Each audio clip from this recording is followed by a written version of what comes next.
What if you could do many things that the expensive UAD Apollo can do, like compression, EQ, expansion, routing your audio, playing back audio for clients, but on a budget, and arguably do it a lot easier than you can on an Apollo? Well, that's the Lewitt Connect 6. You definitely want to watch the whole video because I designed some custom presets for voice actors, narrators, streamers, and I show you how to dial them in later in the video. I also have a free gift I want to offer you. It's the top 6 causes of noise that get into your audio and tips on how to remove them. Because noise is like the bane of our existence in voiceover and honestly in content creation. So head to studiochops.com/noise to claim your free gift. All right. Let's dive in. Now, full disclosure, Lewitt did provide me with this audio interface in exchange to do a review video, but I keep it honest. No fluff. So I don't just like, ooh, free. I'll just make it sound perfect. No, I'm going to point out all the great stuff and the stuff that I think there's room for improvement. In case you haven't noticed, yes, I know this video is about an hour long. An hour. I cover a lot in the video, but I've broken it up in chapters for you. So please feel free to skip around to the chapters that are most relevant to you. So let's look at this thing. Overall, it's very solid. It's also very plastic. So if you're gonna be super mobile, like taking this on the go and doing lots of things outside of your studio with it, it may be a little risky if you drop it because it's very plasticky, not a lot of metal-y. Like other audio interfaces tend to have like, I don't know, steel, aluminum. I don't know the metal. I failed chemistry, but because there's a lot of plastic, it may be susceptible to breaking. But if you're in a studio all day like me and you're a hermit, you don't need to be as concerned about the possibility of it breaking if you drop it or move it. Now, the look of it is like this cool, I don't know, 1980s sci-fi look. And I mean that in a good way. That's not like a dig, like it looks old. Like it's cool old, all right? I like how different it looks compared to all the other really boxy, blocky, standard-ass looking audio interfaces out there. This one actually has character and style, and I like my gear to look cool. Now, what's cool is that it's much thinner than the Apollo Solo or the PreSonus Revelator IO24, which is a comparable audio interface to this, and it's just a little bit wider. And by the way, you will be hearing me exclusively talking through the Connect 6 this entire time. I'm talking on a 416 right at my desk with a high-pass filter. That's it. Now, let's look at the front of this thing. We have 2 headphone ports. Wow! I see a lot of headphone amps that have like, oh, there's 2 ports, which means you have 2 separate headphone volume mixes, right? No, a lot of the times it's like, oh, I just have a small headphone jack or a big one, but it's the same mix. I can, like, you turn up the headphone volume knob and it turns up both of those ports. They're just making the connectivity convenient for you. Not on the Connect 6. And this is great for people like podcasters or someone directing a talent in the booth or musicians. The engineer wants to wear headphones and the musician wants to wear headphones, and they can both have their separate mixes at the same time on a budget audio interface. I think that's crazy. On the back here, we have the computer port, which you hook up to your computer. It's Mac or PC. Then you have this optional power port, and you don't need this. The Connect 6 is actually bus powered, meaning you don't have to hook it up to an electrical socket to power it. They give you this power port just in case you're hooking up a phone or another device through the mobile port coming up here in a second. And let's say it's like an iPad Pro and it needs a lot of power or juice in order for it to function. Then you have the option to plug the Connect 6 into an electrical power charger to make sure it has enough juice for everyone to go around. Then we got this auxiliary device port here where you can hook up just a stereo cable from, let's say you have a synth or some other mixer out that you just want to bring in on its own channel. You have this aux in. Then my favorite port, honestly, it's the mobile port. Oh yeah, you can hook this thing up to your iPhone or Android and it will be the audio interface for your phone. Yes, so you can route audio like this mic, this 416 going into there, right into a video that I'm recording on my iPhone. And simultaneously, if I'm playing something out of it, like let's say I'm on Zoom or I'm on Clubhouse, or I just want the music to come through my headphones and hear what's coming through on my phone, it will come in on its own channel. It's really cool. More on that later. Then we have the RL for portable speakers. This is like those speakers that have a stereo in jack instead of 2 separate left and right channels. This is for more like budget-friendly speakers that you can hook it up to. Then we have the loud speakers. Loud.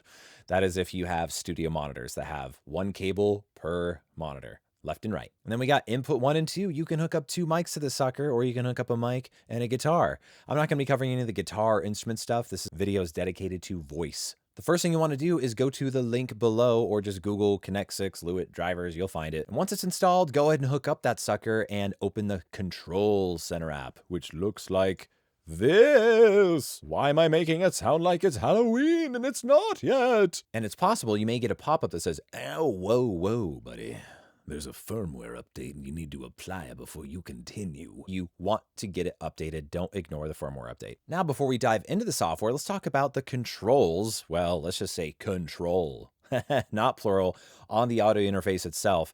You have this one big ass button and you click it to go through different modes. You can control headphones for channel 2. You can control your speaker volume.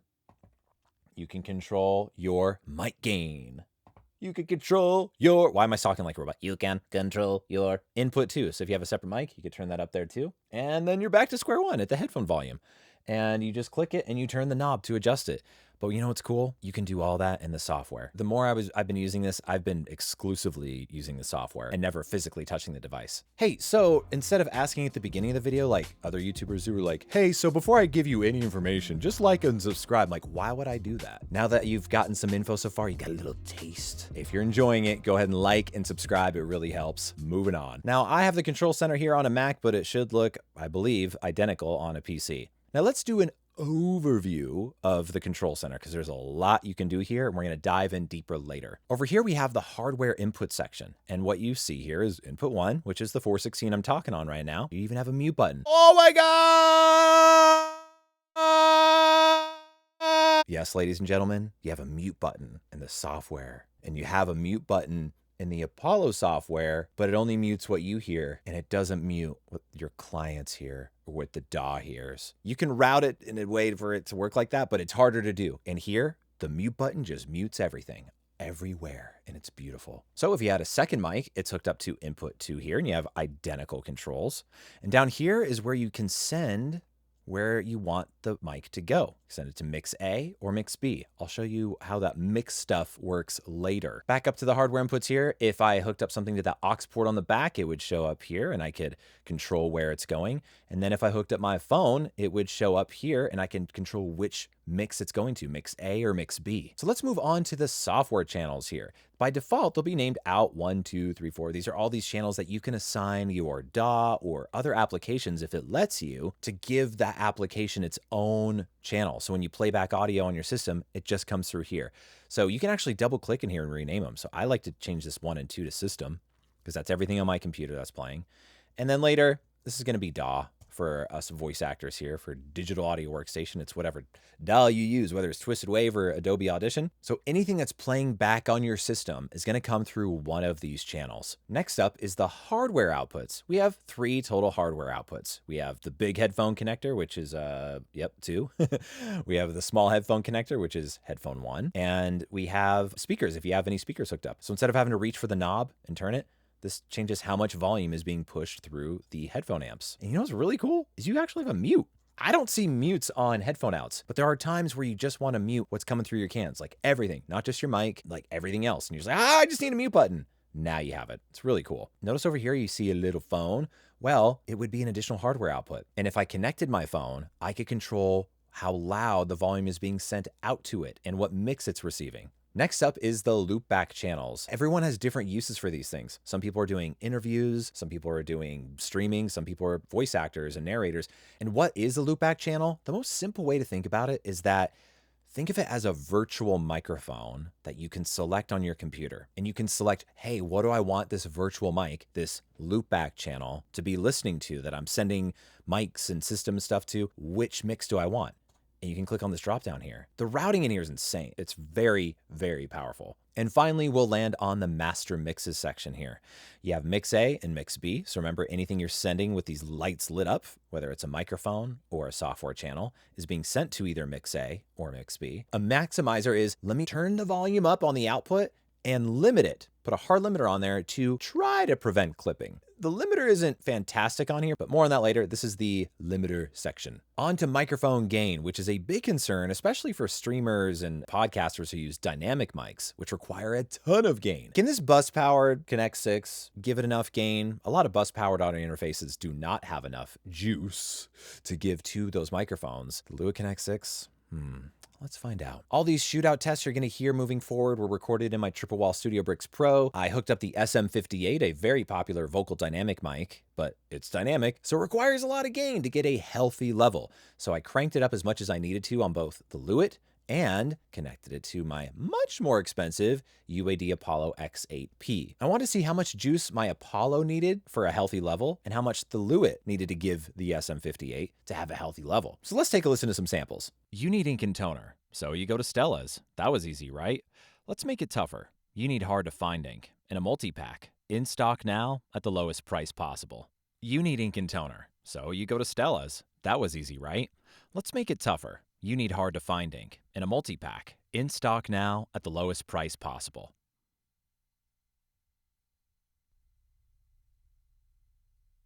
All right, both sound good overall, but with the dynamic mic, you're going to hear some of that whine and hiss because you do need to crank the gain up, and that's the downside of dynamic mics. They're noisy. There's more stuff that's going to get in there when you crank that gain up. But you know what blew my mind about the Connect 6? I was able to get a very healthy level, no problem. I was able to crank it up to 43 was the gain level. That's all I needed. And I have 72 dB. Like, that's insane. In other words, you're going to be able to power any damn mic on this thing without any problems. Now, remember that whine and that hiss that we heard in both samples? Because dynamic mics need a lot of gain. Using the expander on here will help turn down that whine and hiss between your phrases when you're talking on the Connect 6, but you can't get rid of that noise while you're speaking. It's still going to be under your voice when you talk because then the expander opens up. And that is where the Apollo excels, is because you can run a live noise removal plugin on your voice. So it's turning down that hiss and whine all the time. I'll show you a demonstration later. Now, in case you haven't already, put your headphones on, the best quality headphones on, because we're going to be talking about some nuances and details that you're not going to hear on your iPhone speaker. But keep watching if it's all you got. But put on headphones if you can to appreciate the differences that we're about to discuss. Maybe asking, why do you keep bringing up the Apollo? It's a lot more expensive. It's not a comparable thing.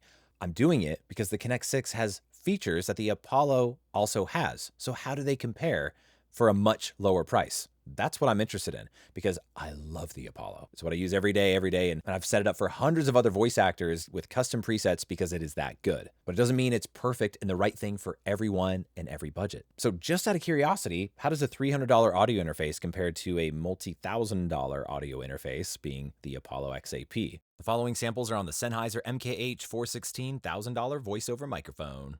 You need ink and toner, so you go to Stella's. That was easy, right? Let's make it tougher. You need hard to find ink in a multi-pack. In stock now at the lowest price possible. So you go to Stella's. You need ink and toner. So you go to Stella's. That was easy, right? Let's make it tougher. You need hard to find ink in a multi-pack. In stock now at the lowest price possible. So you go to Stella's. So did you hear a difference? Leave a comment below. I'm curious. My crazy audio ninja ears can totally hear a difference, but is it like, whoa? Absolutely not. And what I heard most was more bass, more resonance, more warmth is an audio term, running it through the Apollo versus the Connect 6. The Connect 6 sounded great, and it sounds very similar. It really does. But the Connect 6 just has a little bit more of a harsher top end. The S's are a little bit more sibilant and sharp, but not to the point where it's like, oh my God, this sounds like trash. And the Apollo is like, the difference, in my opinion, for most people's work is negligible. For the cost of this audio interface, these preamps sound clean and amazing. They just don't quite have that warmer, more expensive analog vibe that the Apollo has. Tiny difference. Let's compare the noise floor.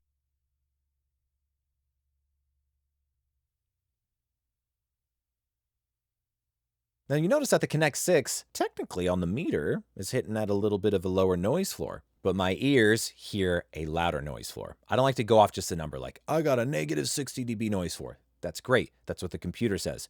But I can play, I demonstrate this in my Audio Ninja Masterclass course, but I could take a noise floor that's negative 60 and another person's noise floor is negative 60, and they're hitting the meter just like this. They're identical. But if you listen closely with good headphones, one will sound like this, and the other will sound like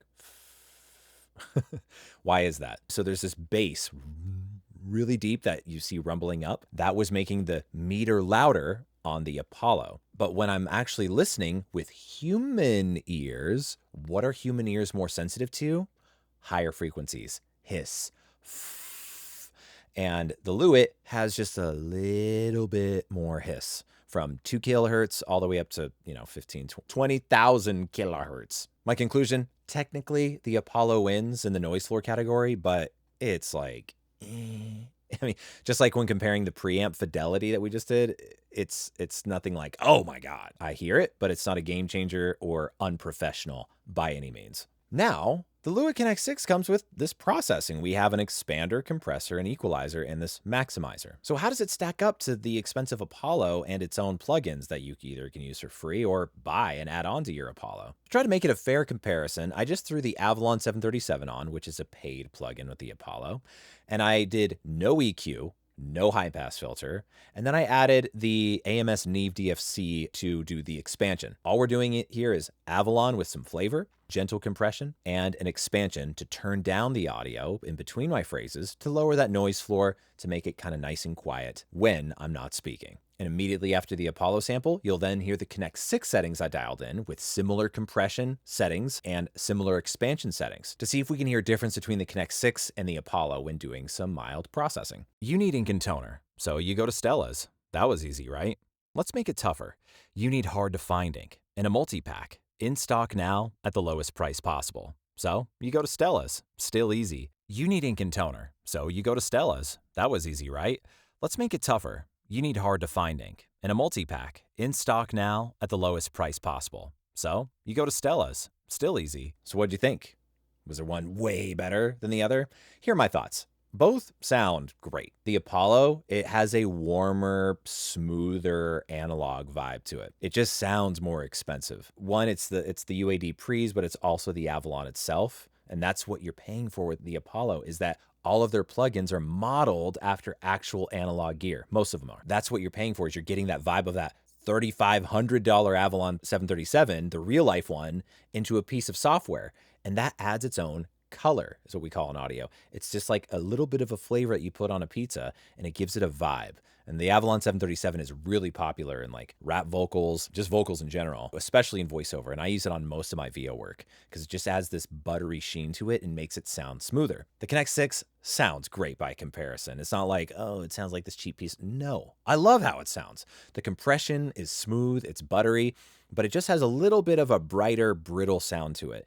You have to have cheaper preamps at a $300 price point, and which tend to add just a little bit of brightness and can sound a little bit harsh. But it's not like, whoa, it's unprofessionally harsh. No, it's a subtle difference between the UAD and the Connect 6 here. And the expansion, the turning my audio down in between my phrases, great on the Connect 6. No difference between this paid expansion plugin, the AMS Neve DFC I'm using. That's a paid plugin, and I use it just for the expansion. The Connect 6 holds up without having to buy a single plugin. Now, what if we wanted to add extra flavor and juice and punch to the audio? How does the Connect 6, with its limited set of plugins here, stack up to what I can do on a UAD Apollo? So on the Apollo, I threw the Manly Vox box on there, I added compression, I did some EQ, de-essing, put some expansion on with the Neve, and I also added the 1176 LN, which is a free plugin to give it more analog punch. And on the Lewitt, I used the limited tool set we have here. So I used an expander, compressor, and EQ to also create that very punchy, in-your-face stylized sound. Let's see how they stack up. You need ink and toner, so you go to Stella's. That was easy, right? Let's make it tougher. You need hard-to-find ink in a multi-pack. In stock now at the lowest price possible. So you go to Stella's. Still easy. You need ink and toner, so you go to Stella's. That was easy, right? Let's make it tougher. You need hard-to-find ink in a multi-pack. In stock now at the lowest price possible. So you go to Stella's. Still easy. So if you've been following along with good headphones, this comparison hands down had the biggest difference. The Apollo just had a more in-your-face, tons of flavor. It had this grittiness, this bite to it. It just sounds more expensive. It sounds like it's running through a very expensive set of actual hardware analog gear. But I did this experiment because I wanted to see how a cheaper interface with similar processing can hold up. Because usually when you push cheaper interfaces on their built-in DSP, they sound like ass. They kind of collapse under the pressure. They don't live up to it. So the C6, it was definitely brighter, but it just didn't have that flavor or that grit or bite to it that the Apollo had with all the other analog modeled plugins. Because I used EQ to add brightness and clarity to it to make it pop more, well, what does that do? It turns up the S's more. And the Manly Vox box on the Apollo has a de-esser in it, which lets me tame that brightness when S's are coming out of my mouth. And because the Connect 6 does not have a de-esser, everything sounded very bright and clear with that stylized sound, but the S's were a little too harsh and bright for my taste. Not terrible, but just a little too intense compared to the Apollo, which had a de-esser on it. So my conclusion, the Connect 6 can still get you that punchy, stylized, in a world sound, with the slight cost of it being a little too brittle or bright for some ears. But it still sounds dang good. Now, if noise is an issue for you, like it is for everyone, whether it's like the mini fridge kicking on or just the hum of your neighbor's AC, because God forbid they cool themselves when it's 120 degrees out. Jerks. Using an expander is only going to turn that hum or that noise down in between your phrases. It's not going to remove it while you talk. That is where the Apollo really excels. You can run the live C-Suite, C-Vox, weirdly named, noise removal plugin, and that actively removes noise under your voice while you're speaking and in between your phrases. What I'm going to do here is turn on the space heater, but it might be comparable to if you're a streamer with your loud gaming PC, or you're just like in the real world and there's some sort of humming you cannot control or turn off. You need ink and toner, so you go to Stella's. That was easy, right? Let's make it tougher. You need hard to find ink in a multi-pack, in stock now, at the noisiest price possible. You need ink and toner, so you go to Stella's. That was easy, right? Let's make it tougher. You need hard to find ink in a multi-pack, in stock now, at the lowest price possible. So you go to Stella's. Yep. You need ink and toner, so you go to Stella's. That was easy, right? Let's make it tougher. You need hard to find ink in a multi-pack, in stock now, at the lowest price possible. So you go to Stella's. It's so quiet. Oh my God, it's so quiet. I don't hear anything but my voice. That's all I hear. Oh.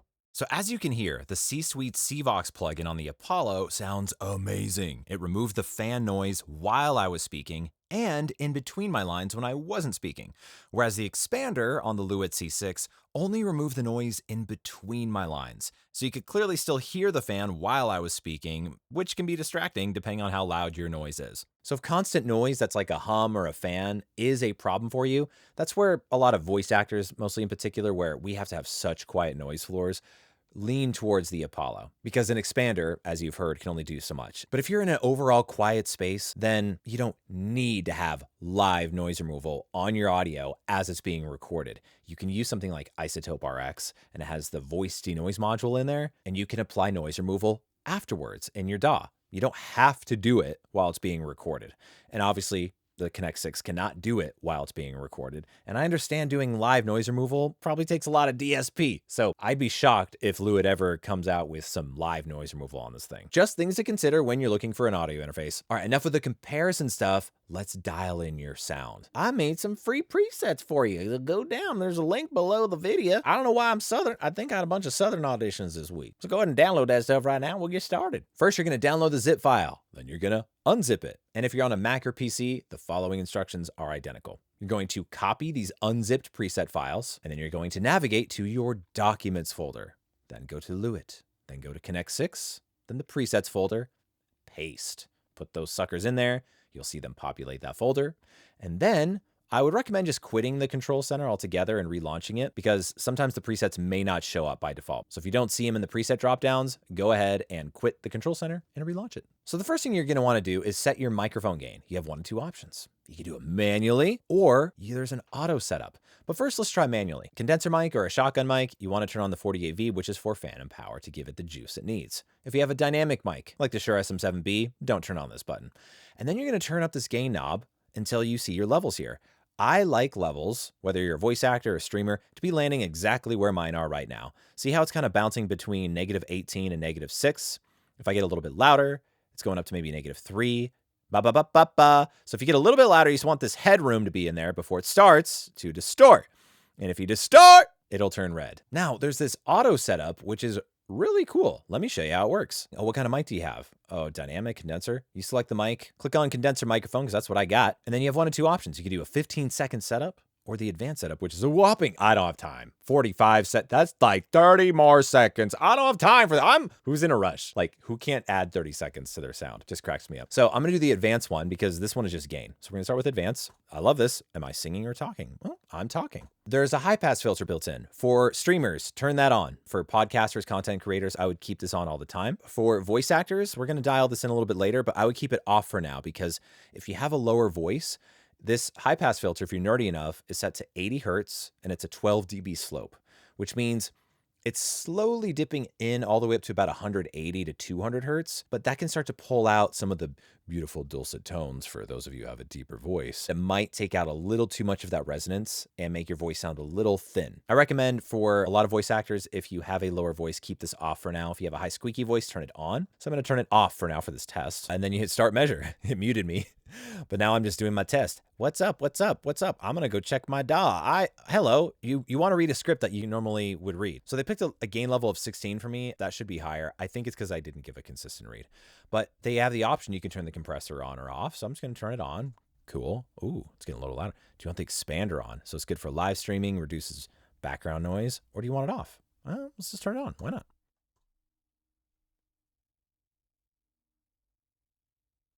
Okay. You have to be dead silent so it can get an idea of how quiet your environment is. And then when you're done, it has these recommended settings for you. So you can go in and play around with the settings, but I'm going to show you how to dial it in later with the expansion and compressor. But what I have noticed is, let me actually turn this back up to 21 so you can hear me at the level you're hearing me at earlier. The settings that it does by default are actually pretty good. So it picked a ratio of 2:1 for the compression, a fairly fast attack, a slower release, which gives a more natural vibe. And the threshold, this was actually dialed in for a lower gain level. It probably would have done this if I gave a more consistent voiceover read instead of like, I'm kind of loud and then I'm quiet. But if I'm talking at this level, you'll see the gain reduction is only hitting a few decibels. It's only going down about -5 when I get louder like that. The expander, I don't hear it cutting off my words, which is a common problem. You'll hear it cut off some words when you try to talk. This expander is fantastic. These settings are dialed in well, especially for auto. So I'm going to turn these off for now, go back to my normal settings that we were talking at earlier. And there's the auto setup. Voiceover people, listen up. We're going to go in and shape your sound and get your routing set up. Streamers, go ahead and check out the chapters. I have some streaming settings I can recommend for you later in the video. All right, voice actors, you're probably asking yourself, should I use processing? Is it allowed? This is a big topic, but here's my take. If you add just a little bit of EQ or compression, expansion's another thing, it's more risky. But just like gentle EQ and compression, it can go a long way as long as you know what you're doing. So hire someone like me or take my Audio Ninja Master class to really dial it in to make sure you're not butchering it and making it worse. But when dialed in correctly, not incorrectly, one word, but when dialed in space correctly for genres like commercial, narration, IVR, phone systems, even audiobooks, you can get away with some mild processing to just sweeten it and make it sound a little bit better. For character work, animation, anime, on-camera live action dubbing, video games, I do not advise doing any of the processing we're going to talk about. You can experiment with it, but especially if you book a gig, you don't want that on. But let me show you how to navigate some of these presets to experiment with yourself. Let's start with the high pass filter. Like I said, turn this on if you have a higher voice. Keep it off if you have a lower resonant voice, because I think it's going to take out a little too much bass. I have it on here just to kind of get rid of more rumble and stuff in my space because I'm out of my desk. But let's start with the expander. So first we're going to turn it on. Click on the button, go to the presets menu and go to Jordan VO Expander. All right. So what is expansion again? It turns the audio down when I'm not talking. And if you see this blue light over here, you'll also notice that my noise floor is just dropping down when I'm not talking. Why do you want to use an expander? Some people like it because it can sometimes remove your breaths if you breathe quietly like this. But I'm kind of a loud breather, so I tend to be more like, but look, you also notice the blue stays there when I go. So at least it's making my breaths quieter, not removing them. It can also help with mouth clicks at the ends or beginnings of phrases. So not mouth clicks in your words, but let's say you say, hello, and there was a click that came out after the word hello. Sometimes an expander can help reduce that. And it just gives it a tighter, more finished sound, especially for narration or stuff that doesn't require really deep levels of like performative acting. So let's start with the threshold. What I love about this plugin is you can see your levels coming in here in a live waveform. How cool is that? Now, based on my level right now, I find the threshold a little too high, meaning I'm going to turn it down. So see how my voice is coming up here? You want to just dial it down enough, maybe to -45, maybe even -50, especially if you have a quiet space to begin with, because you only want it to kick in really when you're not talking like this. Because the problem is if you have a threshold too high up here, look, you'll hear it pumping. And if I'm talking a little quieter, right? Oh my God, see? Oh no, nope, that's not good. That's not good. That's not good. So I recommend, usually the sweet spot for a lot of people, -40 is Generally a little too risky, because if you get a little bit quieter, look, it's turning down right here. It's turning me down.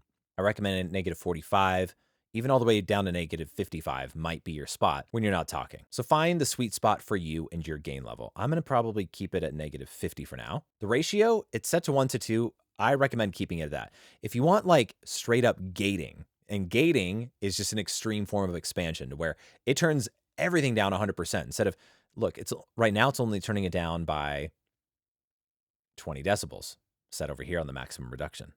But if you want it to be like a gate where it just mutes everything, turn that up, turn that up.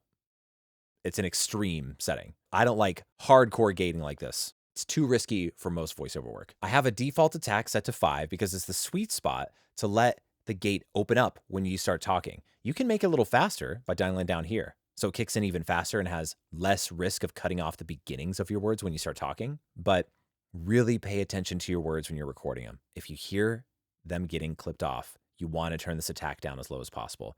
But 5, I find to be a nice sweet spot to let me still breathe and to not open up too quickly.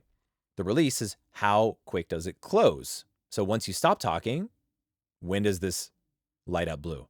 If that's, I hope it's not purple, man. I'm colorblind. Looks blue to me. This is the sweet spot here. If you find that it's closing a little too fast, turn this up. And watch when I talk, it takes longer to turn my noise floor down. But if it's too fast, then it has this pumping effect. And it gets in really quick after I stop talking. So my recommended release is at the 0.25 marker here. And remember, you don't have to do 20 dB. You can just turn it down by just 10. It's turning it down just a little bit. Less noticeable in between my phrases. I liked it at 20 because I'm in a louder room right now, so I'm going to keep it there. Moving on to the compressor. Turn that sucker on, open the compressor. I gave you 2 presets. If your concern is to turn down peaks really fast, so you're like, I want to avoid clipping, well, there's no guarantee there. But if you want it to really kick in fast, it's a little riskier. It might sound more obviously processed. If peaks that are popping up too fast and too sharp in your DAW are a concern of yours, go to Jordan VO, catch the peaks. And then you want to dial in this threshold accordingly. How do you dial it in accordingly? Watch this meter over here and do a read. You need ink and toner, so you go to Stella's. That was easy, right?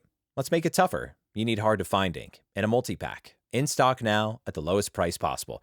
See how this is lighting up only occasionally? You can also see it represented up here when it got turned down. You want it to just be, as it says here, catching the peaks, to where if you just get too loud, just turn it down really quick, but not by a lot. That's what these settings are dialed into. So just make sure your threshold isn't down here, because if you do that, you can hear it's like smushing my voice and it sounds kind of ridiculous right now. But if I have it up here, it's not really doing anything at all, is it? Nope, because look, the line is above the peaks of my green voice. I can see green, I think. It's hard to see things at Christmas because I'm colorblind.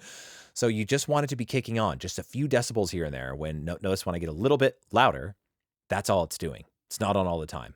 That's catching the peaks. The other preset I have is if you want something more subtle, buttery, and smooth, go to Jordan VO Subtle Compression and dial in the threshold accordingly. So do a read. Don't be like, test, is this working? No, read how you're actually going to read. You need ink and toner, so you go to Stella's. That was easy, right? Let's make it tougher. You need hard to find ink and a multi-pack. In stock now. This setting is already dialed in perfectly. See how it's just barely doing any compression there? Boom. That's the amount that you want. Just kissing it.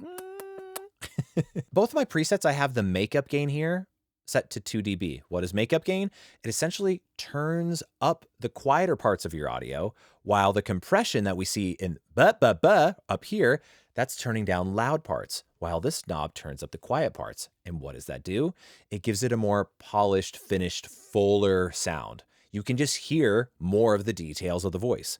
But when it's too extreme, like if I dial this up even more, it's just getting louder and a little too hot, and then I'm on the verge of clipping on the output. So the general rule of thumb is for how much gain you're turning your voice down here. So high, I'm doing about 2 to 3 decibels. You want to match your makeup gain to that to get a more matched full sound. So I'm going to keep this here for the more subtle compression. Subtle compression has a slower attack and a slower release. It's just kind of vibing out on your audio more. It's a little slower and less noticeable then whereas catching the peaks might sound a little too intense and smushy. Next up is the equalizer. I'm going to open this sucker, click on that, and go to the preset menu and go to Jordan VO starting point. All right. I have these bands configured, but none of them are on. If you had a lower voice and I said, don't use the high pass filter over here, I want you to use the low cut in here. You're going to turn this on, and I think I have it set to 60 by default. Keep it there. That's going to not cut out too much of the lower parts of your beautiful voice. And just take a listen. If you feel like it's cutting out too much, then just dial it back, dial it back. You can even do 40 hertz or 20 hertz. I recommend having this on somewhere because it's going to take out rumble that you don't want in your audio. And it will also lower your noise floor. The next band I have here is set to 200 hertz. 200 hertz is where a lot of people have some buildup, I call it the muddy range. So go ahead and turn it on, and I have it set to cutting 2 decibels roughly at 200 hertz. And I find this is really helpful, particularly on female voices. A lot of times 200 hertz is where there's just a lot of building up. And when you cut it by 1 or 2 dB, it really helps remove some of that muddiness and makes the other parts of your voice open and clearer. The other band I have here is more the I call it the fishbowl boxy tones, very common in small spaces. If you turn that on, it is set to around 500 hertz, cutting about 2 dB. And if you grab it and start turning it down, that's way too much, but you can at least hear what it's doing. EQ is the most risky thing you could do with your voice, so use this sparingly. But I always recommend pulling things down first before boosting and adding. But this tends to be the boxy, I'm talking in the box for the show.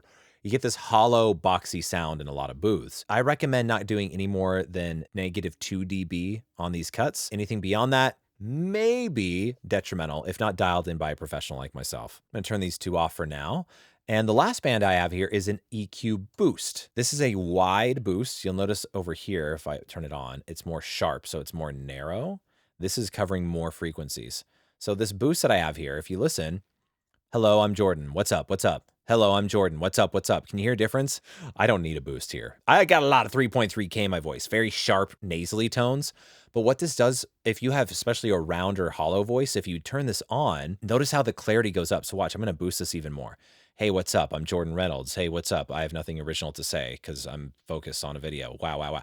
So hear that? Now it's too much, right? But you at least know what it's doing. And this can just give more clarity and sparkle to the voice to make articulation and words sound clearer. But on some voices, if you have a sharper voice or a bright, high, squeaky voice, this might be too much. Turn it on, try it out, slide it around, see if there's a sweet spot for you. Again, be very careful with the EQ stuff. If you want to learn EQ in depth, check out my Audio Ninja Masterclass, which teaches you everything about EQ and how to dial it in on your voice. Now, remember what I demonstrated earlier? The mute button. So if you ever need to like cough or fart or talk smack about the client, if you just don't want anything to get recorded or for the client to hear you, if you're on a Source Connect session, whatever, you can come in here and hit that glorious mute button and it all goes away. It's beautiful. So don't forget about this mute button, voice actors. Now, see this maximizer here? Yes, it's a limiter. What is a limiter? To really summarize, it prevents audio from distorting or clipping and sounding nasty, but it's also a maximizer. So what this does is I can turn this volume up, makes everything get louder, and then it will also add a limiter on top of it. I don't recommend most voice actors turn this thing on. If you do, just turn it on and don't turn this knob up. So if you want just maybe like a last line of defense where you want it to just turn down the audio so it doesn't sound distorted or clipping, go ahead and turn this maximizer on, but keep this to 0. I did a lot of testing on the maximizer, and what's interesting is it'll still show up clipped, like it's literally hitting 0. However, not all the time, but a good amount of the time, it didn't sound clipped. So it didn't have a horrible crunchy sound unless if I got really loud and it overloaded. So while, yes, it's hitting 0, it's not going to sound as bad hitting 0 with the maximizer on versus if it's off. So it's doing its job. All right, voice actors and narrators, there's a lot you can do with the routing here. I'm going to give you a few tips. First of all, I recommend that you rename these channels by double clicking and changing it. So anything that plays back on your computer is going to come through here. So I named it system. You can name it computer if that makes more sense to you, but just double click on it, change it to whatever you want, blah, but I made it system. I do it in all caps so I could see it better. And then over here, which is by default out 3 and 4, change it to DAW. and I'm going to show you what to do with that afterwards. Now, I'm going to go into my DAW. This is Twisted Wave. I cannot show you how to do this in every DAW. I'm sorry. So I'm going to show you just Twisted Wave for now. So whatever your DAW is, you can select the output channels of where your audio plays out of. In Twisted Wave, I hit Command, comma. It opens up the preferences. I'm going to change this actually to the Connect 6 as the input device. But for the output device, you also want it to be Connect 6. Do select channels. It'll look like this. You want to uncheck 1 and 2 so that 3 and 4 are the next in line. Hit OK. And let me go ahead and record something in here. Blah, blah, blah, blah. Check it out. I'm recording some stuff. Oh my God, I'm a professional. And I'm going to play that back. Look at that. So you couldn't hear it, but you could see it coming through the DAW channel. And if I go play some music on Spotify, which you're not going to hear because then this video would get dinged, but I will hear it in my headphones. We're going to see it come through the system channel. And here it is coming through the system channel. And let's say it's too loud going to my headphones and turn it down. Let's say the DAW was too loud. I could turn that down. So let's cover what these A and B buttons mean. You can either send anything like your microphone or the system or the DAW audio to either mix A or mix B. Think of it like if someone had a pair of headphones on and they're either wearing headphone A or headphone B, and you're like, what do I want that person to hear? So mix A by default is what you hear in your headphones. So as we have here, my microphone is A. So if I uncheck this, I'm not going to be able to hear it anymore. I can't hear it. I literally can't hear it. If I click it back on, now I can hear it. And the same goes for DAW or system audio. So if you don't want anything to come through from your DAW into your headphones for whatever reason, click the A and you won't hear it. And how do I know that my headphones are hearing mix A? I look at my Connect 6. I'm connected to headphone port 2 and I have mix A selected. So that's what I'm hearing. But I can change what my headphones are listening to. They can listen to mix B. They can just listen to my microphone inputs. It's really cool. But I recommend that what you hear in your headphones is always mix A. So essentially you want all these software channels and all these inputs to have the A button lit up. Now, would you like the ability to play back audio in your DAW to clients when you're on a Zoom call or Microsoft Teams or Skype, like if you use Skype for a phone patch, and the client's like, can you play that take back, Jordan? You're like, yes, I can. It's glorious. They can hear you talking live and they can hear what was recorded, whatever's in your DAW at the same time. Now there's 2 ways to do this.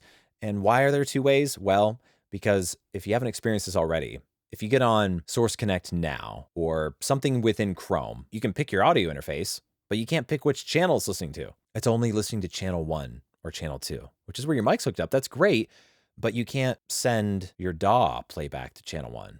Now, having your DAW playback audio through something like Zoom is easy because Zoom lets you pick input channels that it listens to. So under the audio sections in Zoom, I click on Use Specific Audio Input Channels, make sure Connect 6 is your interface. I click here, and then I can pick which ones it's listening to. So technically channel 7 and 8, I believe, is one of the loopback channels. But by default, pretty much all other applications that aren't audio specific, Microsoft Teams, Google Meet, anything in Chrome for the most part, you can't pick which channel to listen to. It's only listening to channel 1 and 2. So if you always want the DAW playback option available to you, I'm going to recommend you follow these exact settings. In the control center, you're going to go to settings, click on general, and then see this overwrite input 1 and 2. This is a brilliant feature that Lewitt has included because it addresses the very problem of most applications not letting you pick your input channel. Well, this solves that problem. You're going to check overwrite input 1 and 2. And in the drop down here, you're going to select loopback 2. I'm not going to do that right now because it's going to mess up my recording, but I want you to check loopback 2. It will close. And then I want you to go down to channel mapping info and look at this map here. So when you select these channels in your DAW or any device, it's telling you which channels it's actually listening to. So we can't use input 1 and 2 anymore because yours will say loopback 2. But look what they've done. Input 17 and 18 still is reading the mic. So we're going to close the settings. We're going to go into our DAW, go into the input channel selection, go to the channels here. And instead of channel 1 and 2, we're going to actually uncheck. Twisted Wave is a pain in the ass where you have to uncheck everything until we get to 17 and 18, because that's actually mic line 1. We want to listen to channel 1 and channel 2, and then click OK. And then you want to do a test. Make sure you can still pick up the mic. Hey, my mic's still there. Yay, what's up? So that's just picking up the microphone. Now that we know the mic is recording in our DAW, let's go back into Control Center. And under loopback channels, there's channel 2, loopback channel 2. And we want to change this drop down from mix A to mix B. Now that that is selected, we want to go up to system here and make sure B is turned off. Why? Because when you connect on calls, you don't want themselves echoing back to them. And if B is turned on, when they speak, it's going to send their audio right back to them. We do not want that, do we? But the B you do want lit is your microphone, which mine's already lit up, and the DAW. So whenever we play something from the DAW, it's sending down to mix B, which loopback channel 2 is listening to.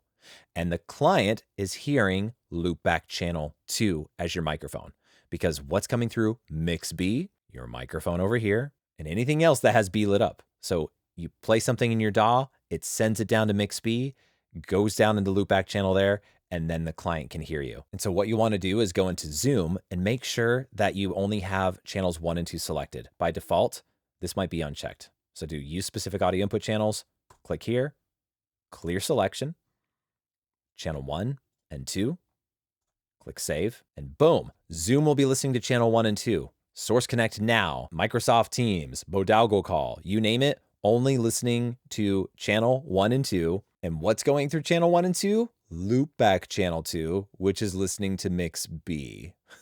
I know it's a lot, but from now on, when you use the Connect 6 as your microphone input for any other application, by default, it's going to be listening to channel 1 and 2, and therefore you can play anything out of your DAW, and it's going to go down mix B, and they're going to hear it. All right, streamers, I did not forget about you. Let's dial in some settings. So remember, you want to dial your gain in between -18 and -6, like I have here. And I recommend that you turn on this low cut filter. It takes out some rumble in the space in your room, and it'll just make your noise floor overall quieter. Let's start with the expander. Go ahead and turn it on. I already have it turned on. Let's open the window. And in the preset dropdown, if you loaded my presets earlier, then you should have Jordan Streamer preset. Now, what you want to do is you just want to talk a little bit and maybe get a little bit quieter and just make sure that this blue thing isn't filling up and that you're not hearing your voice cut out too much. So like if I'm at this level, that means it's too quiet. But if I'm at this level, I'm like, hey guys, what's up? I'm streaming. Hey, blah, blah, blah. I'm loud. I'm obnoxious. Then this is dialed in perfectly. I actually have this set to a noise gate. Look how much that's filling up. Why do I have it set that way? Because when you're typing on your keyboard or clicking your mouse or breathing loudly and you don't want that to come through, these settings are much more aggressive than the voiceover stuff I had earlier. This is going to turn down the audio a lot and faster to just give an overall quieter experience. So you don't have to listen to your room. Like, who wants to listen to their computer fans while they're running and themselves typing? So many streamers deal with that. An expander gets rid of that and gives you a beautiful, quiet experience. Now, get your threshold dialed in accordingly. I'm hearing it kick in a little too soon, so I'm going to grab this here, but maybe for my space, I probably want more like -45. So, hey, what's up? I'm talking here, and I don't hear it cutting in and out too much. I'm talking to my audience. What's up? Perfect. This is sounding a lot better. So if you find that it's cutting off some of the words and it's bothering you, you can lower this threshold even more, and it's going to be less sensitive. But the problem is that when you have this threshold at a lower number, like -55, -60, you're going to start to hear your room, your PC fans, you're going to hear your typing, your clicking. So find the sweet spot of where your voice comes through when you talk, but also it blocks enough ambient noise and other noise like you farting and breathing and typing on your keyboard just enough. It's a fine sweet spot, and it's going to vary for everyone, but it's probably going to be somewhere between like -50 and maybe -35 if you have your gain dialed in pretty hot. Moving on to the compressor. So make sure the button's turned on, open the compressor, go to the presets, go to Jordan Streamer compressor. And what this is this is dialed in to really give you kind of a fuller, more broadcast sound. Notice how my voice is a bit more punchy now. And you want to dial in this threshold here. Remember, it's the line and this knob are connected. And look at your voice coming in here. GR stands for gain reduction, light to light up, right about here. You want it to not go past this -6 number very often or hit it very often. You just want to be like, hey guys, what's up? So I'm talking to my audience. When you're doing your test, streamers, by the way, don't be like, okay, I'm testing 1, 2, 3. If your streams are like, hey guys, what's up? Let's go ahead and dive in. Oh my God, is that a grenade? Oh my God, my HP is so low, help. But your test is like this. That's a bad test. So actually test based on how you normally talk. So I normally talk about this loud. I'm pretty loud. And notice how the compressor is just kind of kicking in here and there. This is a perfect amount of compression for a streaming setup. It gives you like a nice radio sound. It makes your voice cut over the music and game sound effects a lot better. So you just want it bouncing in between 0 and -6 like this. Here is an example of where it's too much. Listen, now it's like smushing my voice, and you see it smushing my voice. So just find that sweet spot on the line here till it's just kissing it and giving it that nice sound. And that's it in terms of compression. This is already gonna make you sound a lot better than a lot of other streamers out there. Closing this, moving on to the equalizer. Turn that sucker on, open the equalizer, go to the presets, go to Jordan Streamer EQ. And what I have dialed in here is not the best perfect thing for everyone. Everyone's voice and every mic is so different, and the space that they're recording. But what I have turned on here are a few settings that you can experiment with. What am I doing first? So this dial here is set to cut out the boxy sounds. A lot of times there's this boxy buildup that happens when we have big screens around us or a big desk, and our voice is hitting it, and it can create sort of a fishbowl sort of sound. So this here is cutting this out a bit, and feel free to grab it and just slide it around and pull it down and see if something sounds better. This is too extreme, but see that number, how it's -12, -10.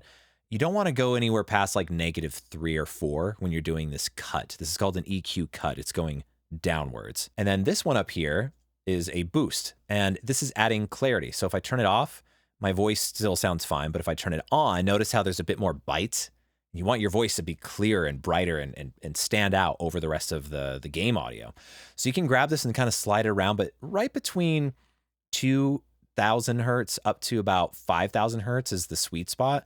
And I wouldn't boost it any more than 2 to 3 dB. So if I boost this around here, now I'm getting, this is borderline a little too sharp for my ears. So I would actually turn it down, probably around this level to give more of that polished sound.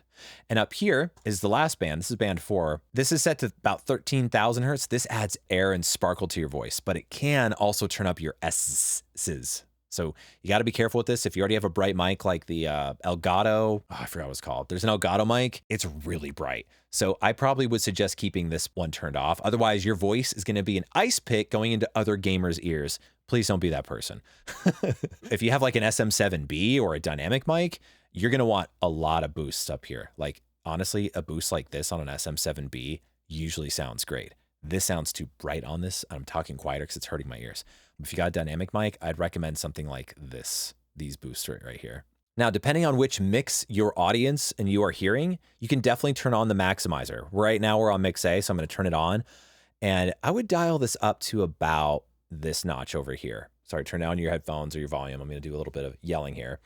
But you want to do a test to see how loud it gets when you freak out. So if you're a gamer, if you're doing like first person shooters and stuff, that's all I play. I play like Valorant and Counter-Strike, and I try to play other games, but that's usually all I have time for.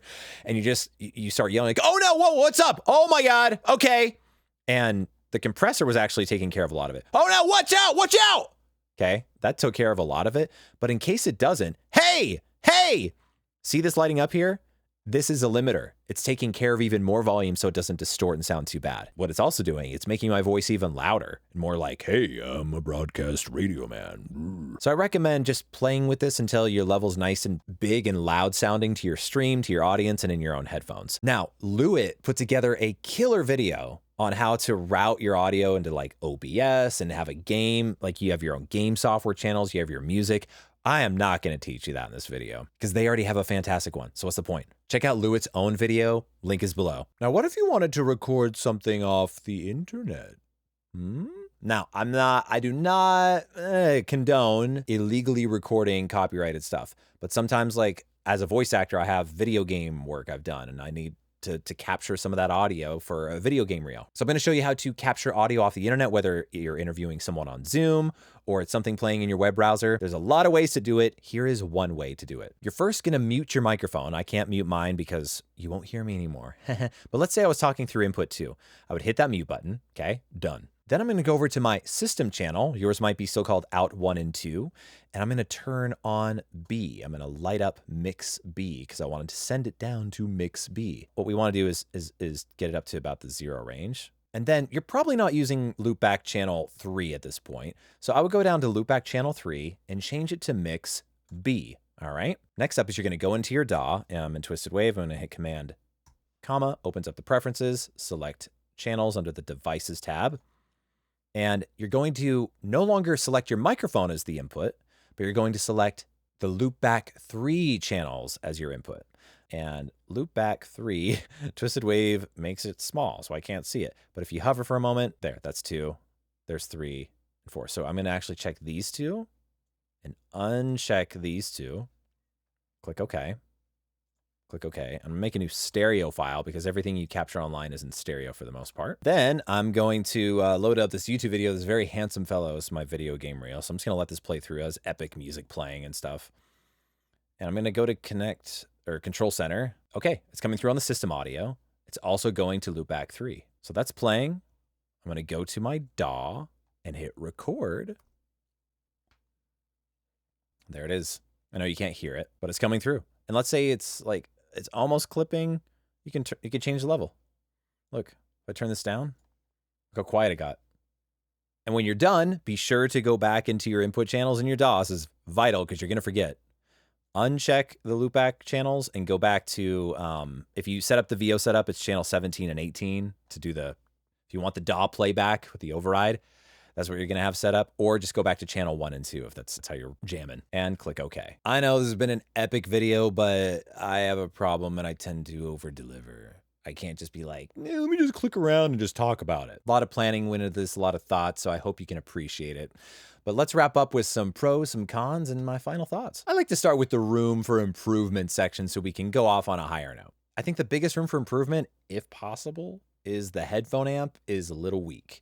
I understand it's a bus powered device. It would be cool if you plug it into a power source and it could get more headphone juice, but I don't believe that is the case. I tried a wide range of headphones and I've been primarily using the Audio-Technica ATH M50Xs. And overall, I could hear everything super loud coming out of the computer. So my DAW playback. What I had trouble hearing was myself on the microphone. I set my gain accordingly, so I'm not clipping, but then I literally have to max out the headphone amp all the way to hear myself at a healthy level. It wasn't so bad to where it was like, this is really interfering with my work, but there were moments when I was doing types of reads, I was like, I need like 15% more juice coming into my cans. And that was regardless of what kind of microphone I was using too. So other rooms for improvement, I would love a de-esser.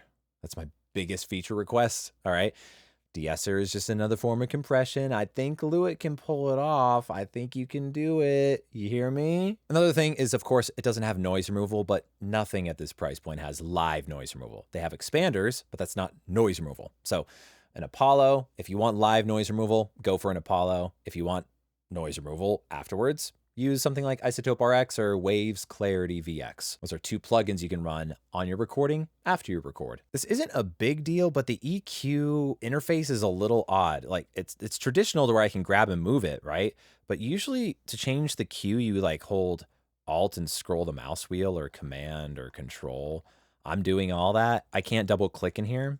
I really wish I could, one, change the values manually, double click and type a number. That would be incredibly helpful.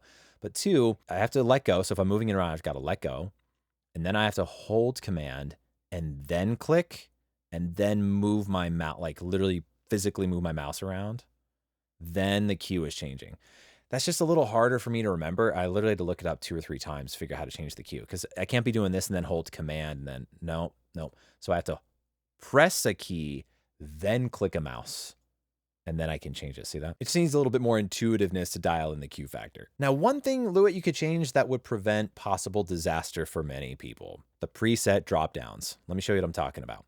Let's say I've made some changes and I'm like, okay, I want this. Okay, I like this. I want to save it. So I can't demonstrate it right now if it's going to change all my levels, but what will happen is if you hit save and you have a preset loaded, it's just going to instantly overwrite it. Like no pop-up warning saying, hey, you made some changes. Are you sure you want to override it? No, it just overrides it and it's gone. unless if you had a time machine backup of the files, because these are all files in your documents folder. I could see a lot of people thinking they're making a new preset. I literally did it. I thought I loaded one, made a bunch of changes, and I'm like, okay, I want to save a new preset. And because save is right here in the menu, I overwrote what I just had. And I'm like, oh no, I didn't even know I overwrote it. Like you click save and it just closes this window. So I think it's an easy fix, Lewitt. But if you haven't gotten complaints already, I think this add new, while I think it's lovely, I just think when people think save, they're like, I want to save something, whether it's save as or overwrite. And I think the prompt should maybe be like save new preset or overwrite.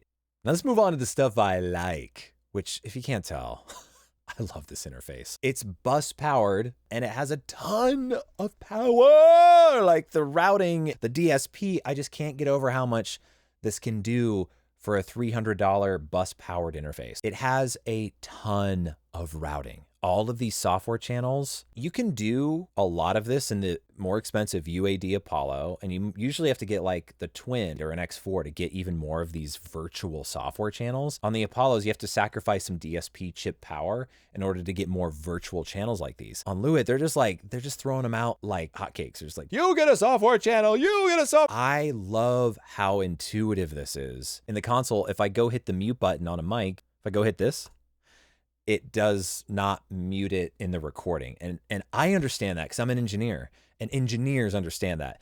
Everyone else doesn't. So it's a common problem where voice actors think they're muting themselves and they're like, oh, I don't hear myself. And then they like maybe complain or curse out the client.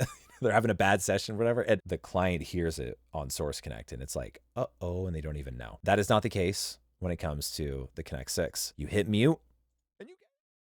I wish the Apollo had more of like a straightforward routing setup option like this, and then an advanced option for engineer mind people who are used to working on a console, like a hardware console. That's how it's designed. So this setup here in the control center is hella intuitive. Another thing I love, one of the most brilliant things that Lewitt has addressed is like, most software doesn't let you pick the input channels. Let's add this setting. In general, overwrite input 1 and 2. And when you do that, you can pick any mix or loopback for it to override. So when you get on Skype or Google Meet or anything, you don't have to physically have what you want routing through channel 1 and 2. You can tell it to listen to any software channel or your DAW playback. It's just, this is such a brilliant setting right here.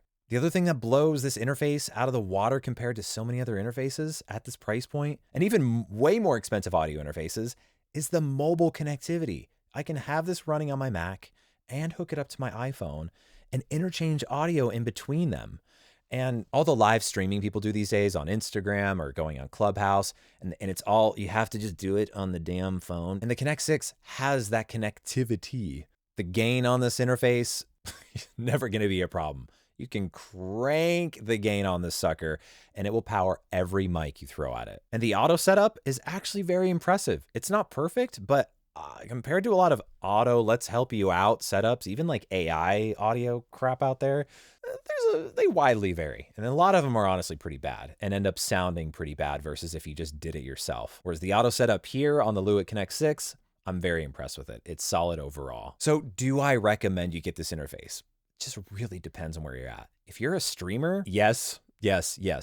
Honestly, the only other thing that's comparable is the PreSonus Revelator. It's solid. It can do a lot of what this can, but I think this is more powerful. But yes, it is more expensive than the Revelator. And if you're a voice actor and you just want to sweeten up your audio a little bit with EQ, compression, and maybe some expansion, and you don't need like, I need the analog flavor of a 1968 Manley Vox. I don't know when that thing was made, but the UAD Apollo world is based on old vintage and newer gear and bringing it into the software form and getting all those flavors. That's what you're paying for with an Apollo. But if you just want basic processing and to make it sound even better than it would raw, the Lewitt Connect 6 is amazing. And if you want easier flexibility of routing your audio, playing your DAW playback to clients or recording people off Zoom or doing podcasts and stuff like that, dude, this software and the amount of connectivity you can do both for your phone and through your computer just blows a lot of the competition out of the water. So at this price point, this is absolutely my favorite interface for voice actors because it's not just a gain knob. Most interfaces that are like $100 up to $300 or $400, it's just kind of a gain knob. You can hook up your headphones and you can turn up your gain. The Connect 6 does all that, plus a billion other things that are actually useful and not gimmicky. Everything here in the Connect 6 software is actually useful and well thought out. Now, if you're a voice actor that wants live de-essing, wants live noise removal, and would love the benefit of like, ooh, I want an Avalon sound, I want that manly Vox box sound, then you might want the Apollo. But the cheapest one is $500. The free plugins are great that come with it, but it doesn't come with the de-esser, doesn't come with live noise removal.